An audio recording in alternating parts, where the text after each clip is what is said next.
السلام علیکم ورحمۃ اللہ وبرکاتہ۔ جن لوگوں نے ابھی تک میرے یوٹیوب چینل کو سبسکرائب کیا نہیں ہے، سبسکرائب کریں۔ انشاءاللہ قرآن اور حدیث کی ایسی باتیں واقعات سننے کو ملے گی انشاءاللہ۔ علیہ السلام سفر کر رہے تھے، اچانک سفر میں کئی جانور مردے پڑے ہوئے تھے، دیکھ کر دل میں کہنے لگا یہ اللہ تبارک تعالیٰ کیسے دوبارہ آباد کرے گا۔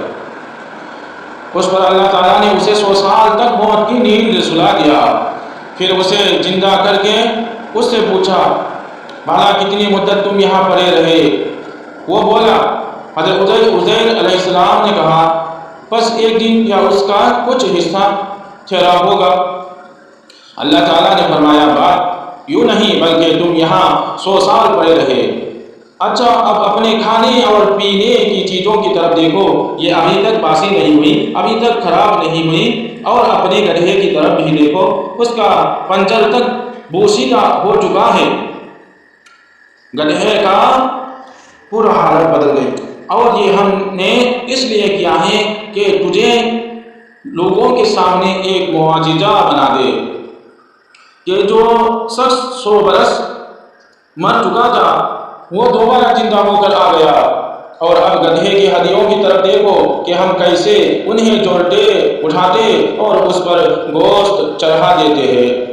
جب یہ سب باتیں واضح ہو گئیں تو وہ کہنے لگا اب مجھے خوب معلوم ہو گیا کہ اللہ تعالیٰ ہر چیز پر قادر ہے۔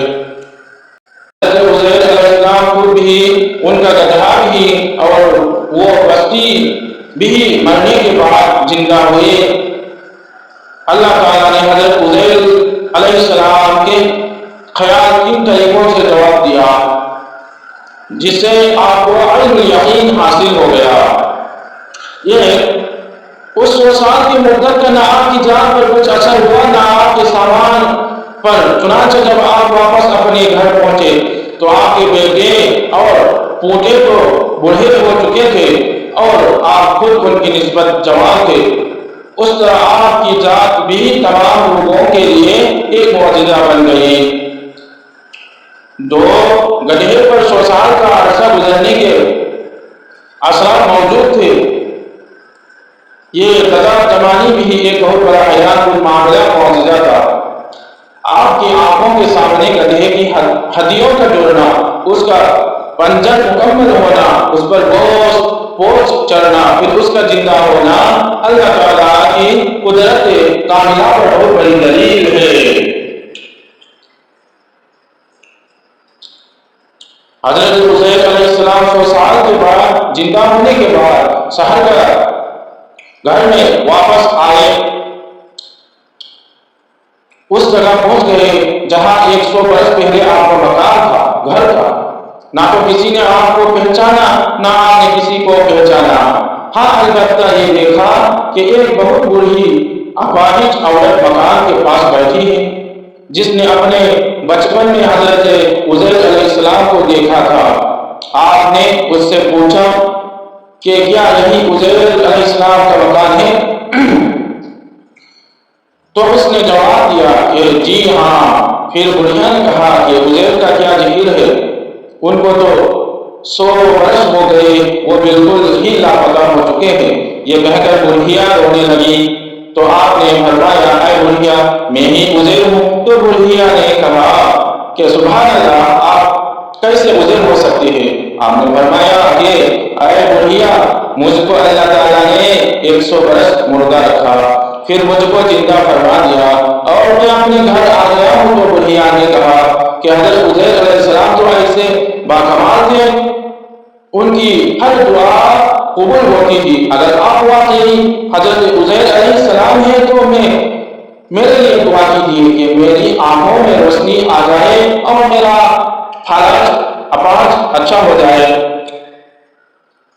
حضرت عزیر علیہ السلام نے دعا کر دی تو بڑھیا کی آنکھیں ٹھیک ہو گئی اور اس کا فالج بھی اپاہج بھی اچھا ہو گیا۔ پھر اس نے غور سے آپ کو دیکھا تو پہچان لیا اور بول اٹھی کہ میں شہادت دیتی ہوں، گواہ دیتی ہوں کہ آپ یقیناً حضرت عزیر علیہ السلام ہی ہیں۔ پھر وہ بڑھیاں آپ کو لے کر بنی اسرائیل کے محلہ میں گئی۔ اتفاق سے وہ سب لوگ ایک مجلس میں جگہ میں جمع تھے، اور اسی مجلس میں آپ کا لڑکا بھی موجود تھا جو 118 برس کا ہو چکا تھا۔ آپ کے چند پوتے بھی تھے۔ جب جو سب بوڑھے ہو چکے تھے، بڑھیا نے مجلس میں گواہی دی، اعلان کیا، اے لوگوں، بلا شبہ یہ حضرت عزیر علیہ السلام ہی ہیں، مگر کسی نے بڑھیا کی بات کو صحیح نہیں مانا۔ اتنے میں ان کے لڑکے نے کہا، میرے باپ کی دونوں کندھوں کے درمیان ایک کالے رنگ کا مسا تھا جو چاند کی شکل کا تھا۔ چنانچہ آپ نے اپنا کرتا اتار کر دکھایا تو وہ مسا موجود تھا۔ پھر لوگوں نے کہا، حضرت عزیر کو تورات جوانی یاد تھی، اگر آپ عزیر علیہ السلام ہیں تو جوانی تورات پڑھ کر سنائیے۔ آپ نے بغیر کسی جھجک کے فوراً پوری تورات پڑھ کر سنا دی۔